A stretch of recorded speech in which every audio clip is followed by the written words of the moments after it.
जय जोहार, hello and welcome दोस्तों आज हम बात करेंगे फिर से जो छत्तीसगढ़ अतिथि व्याख्याताओं की समस्या है उसको लेकर।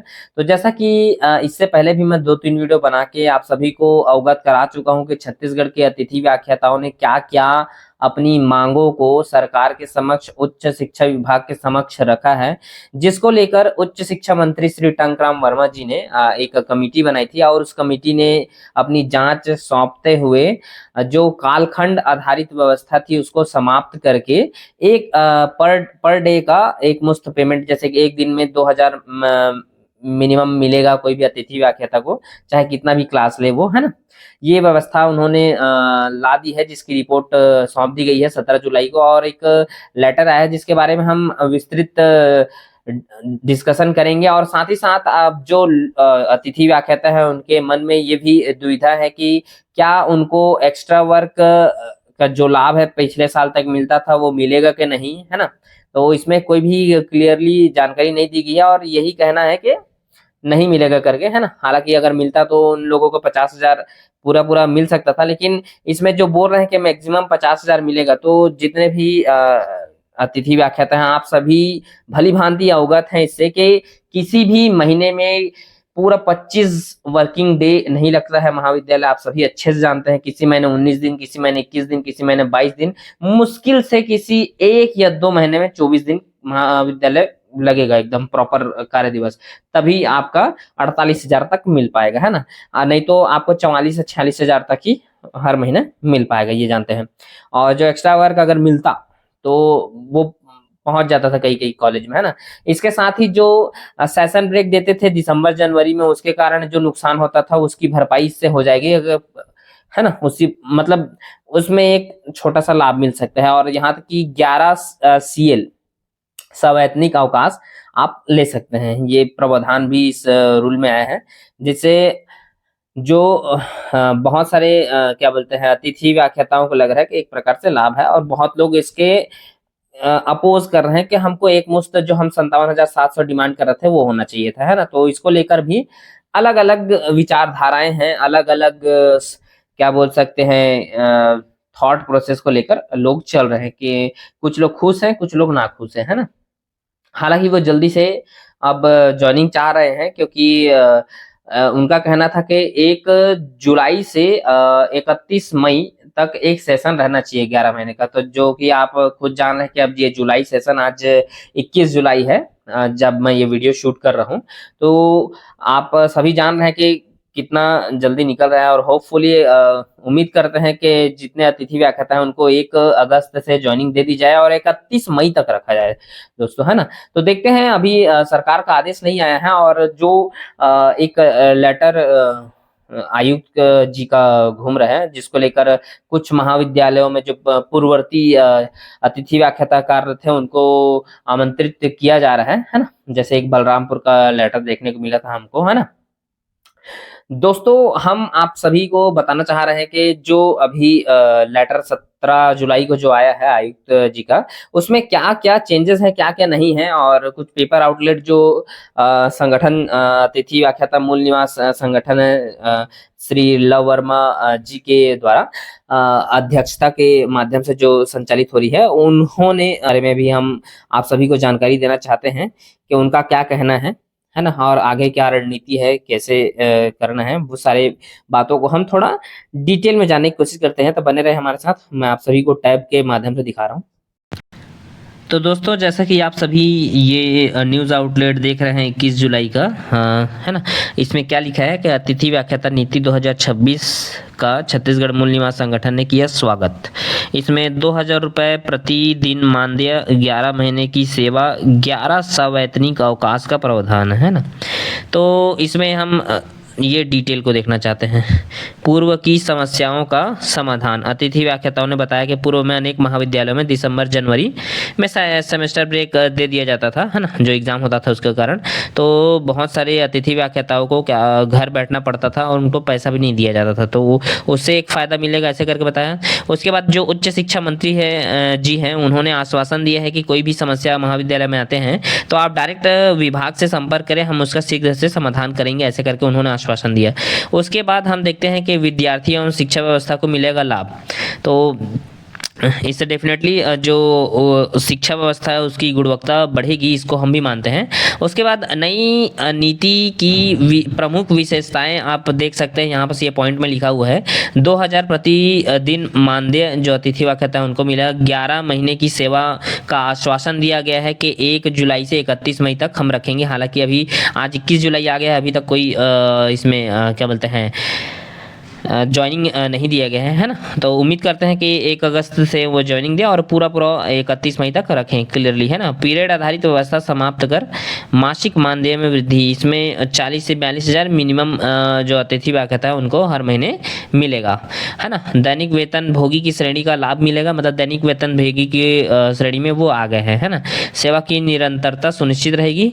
नई नीति से हमें सम्मान, सुरक्षा और स्थिरता मिलेगी, जिसे हम और अधिक समर्पण के साथ शिक्षा कार्य कर सकेंगे। ये जल्ला वर्मा प्रदेश अध्यक्ष छत्तीसगढ़ मूल निवास जो संगठन है उनके अध्यक्ष हैं। डॉक्टर कमलेश देशमुख प्रदेश सचिव, आलोक चतुर्वेदी बिलासपुर संभाग अध्यक्ष हैं। समस्त अतिथि व्याख्याता शासकीय मूल निवास अतिथि व्याख्याता कल्याण छत्तीसगढ़, है ना। ये जो छत्तीसगढ़ संगठन के हैं, मूल निवास संगठन के, उन्होंने अपनी प्रतिक्रिया बताई है कि हम इससे खुश हैं ऐसे करके। अब जो बाकी और ग्रुप में हम देखें हैं डिस्कस कर रहे हैं कि वो इस व्यवस्था से खुश नहीं है करके, तो वो क्यों खुश नहीं है, वो उनको टोटल 57,700 एक मुश्त पेमेंट चाहिए था, है ना। और दोस्तों मैं जिसका बात कर रहा था गेस्ट लेक्चरर पॉलिसी 2026, आप देख सकते हैं 17 जुलाई 2026 को आया है। इसमें विषय आप देख सकते हैं अतिथि व्याख्याता 2024 यथा संशोधित 2026 जारी करने बाबत, है ना।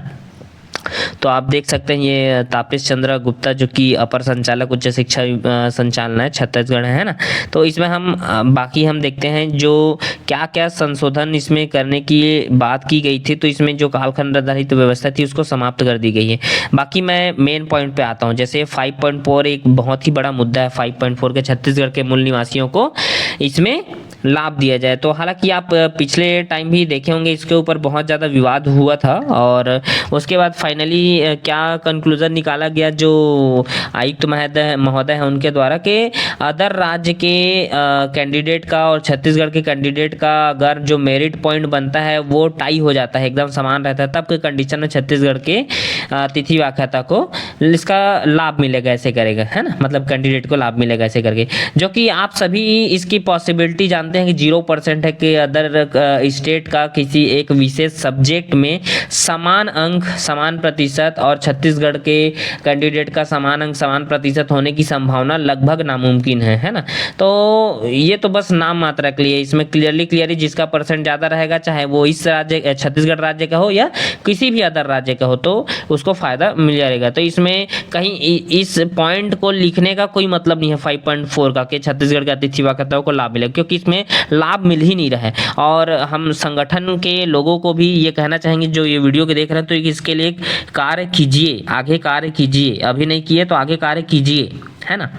क्योंकि हमारे छत्तीसगढ़ के लोगों को ही इसका लाभ नहीं मिलेगा तो क्या मतलब संगठन का क्या मतलब ये पॉइंट का, है ना। हाँ मेरी बात थोड़ी कड़वी लग रही होगी लेकिन इसके लिए डेफिनेटली आप कुछ सोचिए सर, है ना।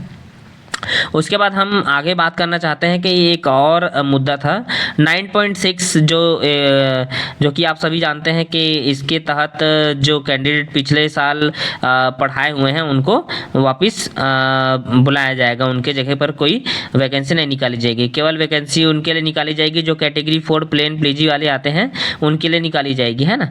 और उसके बाद ये देख सकते हैं मानदेय के लिए लिख दिया गया है डायरेक्ट क्लियर अतिथि व्याख्याता मानदेय। जो नेट सेट पीएचडी वाले हैं उनको कालखंड को हटाकर पर डे 2,000 रुपये दिया जाएगा। अतिथि ग्रंथपाल क्रीड़ा अधिकारी को 1,600 से पर डे मिला जाएगा। तो जिसके लिए अतिथि ग्रंथपाल और क्रीड़ा अधिकारी वाला जो ग्रुप है वो कह रहे हैं कि हमको क्यों 2,000 रुपये पर डे नहीं दिया जा रहा है, हमको क्यों पुरानी व्यवस्था के तहत 1,600 रुपये पर डे ही दिया जा रहा है। तो इसको लेकर वो भी नाराज है और वो भी लेटरबाजी कर रहे हैं। मैं एक दूसरे ग्रुप में देखा था, मैं वो बता रहा हूँ, ठीक है। उसके बाद जो अतिथि शिक्षण सहायक हैं जो कि प्लेन पीजी वाले हैं उनको प्रति क्लास 350 रुपये मिलता था 1 घंटे का क्लास लेंगे तो उसको हटा करके उनको जो पर डे का 1400 रुपये बनता था 4 क्लास लेने के बाद, तो उसको एकदम क्लियरली 1400 रुपये रख दिया गया है। इसमें भी कोई बढ़ोतरी नहीं की गई है प्लेन पीजी वालों के लिए। तो उनको भी मैक्सिमम जो 35,000 मिल सकता था वो इसमें 35 लिखा है। हालांकि आप खुद जानते हैं कि 25 दिन तो लगेगा ही नहीं, तो 21 दिन 22 दिन मतलब वही 28,000 से 30-31,000 तक उनको मिलने की संभावना है। वैसे ही अतिथि ग्रंथपाल सहायक, अतिथि क्रीड़ा सहायक है जिनको 1200 रुपये पर डे मिलेगा और मैक्सिमम 30,000। ये तो और कम हो जाएगा, 25,000 26,000 ऐसे मिलेगा इनको, है ना। तो ये सिर्फ दिखाने के लिए है, लॉलीपॉप है समझ जाओ कि एक मुश्त देंगे नहीं ऐसे करके, है ना। उसके बाद ये आप क्लियरली देख लीजिए 7 घंटे कार्य किया जाना अनिवार्य है, चाहे कोई भी रहे जो इस नियम के तहत आ रहे हैं। उसके बाद ये आप जो एक्स्ट्रा वर्क कार्य वाला है उसको आप देख सकते हैं, क्लियरली लिखा है कि किन किन कार्यों के लिए आपको पिछले साल तक एक्स्ट्रा वर्क मिलता था, उसमें अब कोई भी एक्स्ट्रा वर्क नहीं मिला जाएगा, डायरेक्ट विलोपित लिख दिया गया है ना। मैं एक और पॉइंट को आप सभी से डिस्कस करना चाहता हूँ, जिसको लिए जो पुराना स्थगन आदेशधारी है, जैसे 13.2 क्या लिखा है इसमें, माननीय उच्च न्यायालय द्वारा पूर्व में जिन अतिथि व्याख्याताओं हेतु स्थगन आदेश जारी किए गए थे, ऐसे अतिथि व्याख्याताओं पर इस नीति के प्रावधान लागू नहीं होंगे। तो जैसा कि आप सभी जान रहे हैं कि जो ये नियम 2024 नियम आने से पहले अतिथि व्याख्याता के रूप में कार्यरत थे छत्तीसगढ़ में, जिन्होंने उच्च शिक्षा क्या बोलते हैं छत्तीसगढ़ के जो हाई कोर्ट वहाँ से स्थगन आदेश उनको प्राप्त था, तो उनके लिए ये जो पॉलिसी है ये उनके लिए लागू नहीं होगा, ऐसे करके इसमें क्लियरली लिखा हुआ है, देखो, है ना। ऐसे अतिथि व्याख्याताओं के ऊपर इस नीति के प्रावधान लागू नहीं होंगे। ना ही प्रिंसिपल महाविद्यालय के प्रिंसिपल इसको मान रहे हैं, ना ही जो ये नीति बनाने वाले हैं वे मान रहे हैं, क्योंकि इससे बहुत लोग, जिन लोगों के पास स्थगन आदेश है वे लोग इस नियम के आने के बाद बाहर हो चुके हैं, और वो लोग ये 13.2 नियम को दिखा रहे हैं, तो प्रिंसिपल इन चीज़ों को मानने को रेडी नहीं है और उनके जगह पर नई वैकेंसी निकाल करके उनके पद को फिलअप कर दिया गया है। तो ये बहुत ही बड़ा मुद्दा है, और इसलिए जो स्थगन आदेशधारी है वो हाई कोर्ट में पिटीशन पे पिटीशन लगाए पड़े हैं, उनका सुनवाई अभी भी चल रहा है केस, तो ये विवाद का मुद्दा बना हुआ अभी भी है। और उसके बाद यहाँ पर 14.2 को देखिए, अतिथि व्यवस्था अंतर्गत प्रत्येक सत्र में अधिकतम 11 माह कार्य संपादन कराया जाएगा। जैसे कि दोस्तों आप सभी जानते हैं कि बहुत सारे महाविद्यालयों में अगर सेशन ब्रेक दे दिए हैं दिसंबर जनवरी में, उसके बाद 15 मई से सभी महाविद्यालयों में निकालने की प्रक्रिया शुरुआत कर दी गई थी। कुछ महाविद्यालयों में 31 मई तक रखा गया था, बहुत है ना गिने चुने। तो ये जो प्रिंसिपल महाविद्यालयों में मनमानी करते थे, वो अगर इसको फॉलो करेंगे तो प्रॉपर 1 जुलाई से 31 मई तक 11 महीना कंप्लीट होगा, तो उनको व्यवस्था देना ही पड़ेगा इसके तहत, है ना। तो ये सारी नियम जो लेके आए हैं क्या बोलते हैं गेस्ट लेक्चर पॉलिसी में, तो आप सभी भली भांति इससे अवगत हैं, और हम जो संगठन के लोग हैं उनसे अभी भी निवेदन करते हैं, ये खास करके 5.4 13.2 इसके लिए आप डेफिनेटली कुछ कीजिए, है ना। बाकी आप सभी को वीडियो अच्छा लगा होगा तो शेयर कीजिए, लाइक कीजिए, और आपका कोई भी राय है तो नीचे कमेंट करके जरूर बताएं। Thank you so much for watching guys. जय जोहार, जय छत्तीसगढ़।